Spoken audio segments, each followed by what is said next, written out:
Ça y est, il existe enfin un film grand public sur Frantz Fanon, l'un des plus importants penseurs anticolonialistes français.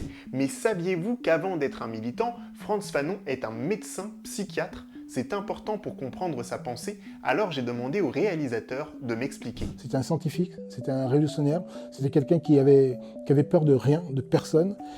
Frantz Fanon, c'est un Martiniquais qui s'est engagé dans les forces françaises libres pour chasser les nazis hors de France. Mais quelle déception! Dans l'armée, il subit la ségrégation et comprend que la France ne renoncera ni au racisme ni à la colonisation.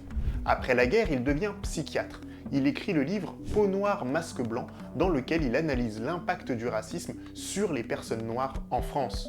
Il décroche son premier poste de psychiatre en Algérie, à Blida. Et puis je pense qu'il tombe là-bas sur une psychiatrie coloniale, où évidemment il y a une sorte de distinction flagrante entre les malades blancs et les natifs, ce qu'on appelle les indigènes. Et lui se rend compte qu'il y a une séparation des deux et décide de remettre tout le monde à niveau, en tant que malade, dans les mêmes traitements. En Algérie, Fanon commence aussi à soigner des résistants anticolonialistes. La guerre d'Algérie qui est déjà un peu entamée, mais qui explose à ce moment-là, qui explose.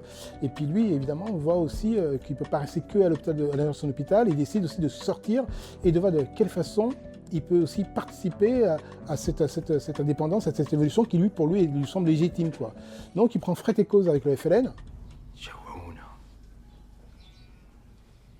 الكل عنده الحق يفوتي كيما 7 من الناس يستخلونا كي زوافرة باش ينحبوا كل شيء. هذا هو الشيء اللي جابهم هنا.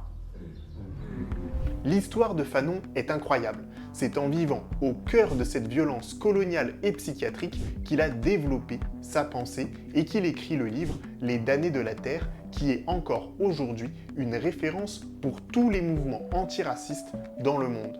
C'est à la fois effrayant à quel point ce film répond à l'actualité, mais je dirais que ce n'est pas le film qui répond à l'actualité, c'est le message de Fanon qui répond à l'actualité. Et c'est ça qui est effrayant, c'est que ce monsieur avait une vision, mais je lui dis, mais comment aujourd'hui il a vu dans quelle catastrophe on allait aller. Alors que la France refuse de regarder son histoire coloniale en face, il est plus que jamais important de comprendre la pensée de Frantz Fanon.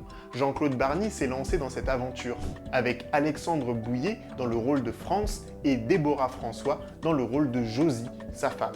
Et vous connaissiez l'histoire de Fanon? Est-ce que vous irez voir le film au cinéma? Dites-moi dans les commentaires. Pour en savoir plus, allez voir notre vidéo longue sur YouTube et à bientôt sur la chaîne Histoire Crépue. Ciao, ciao, ciao!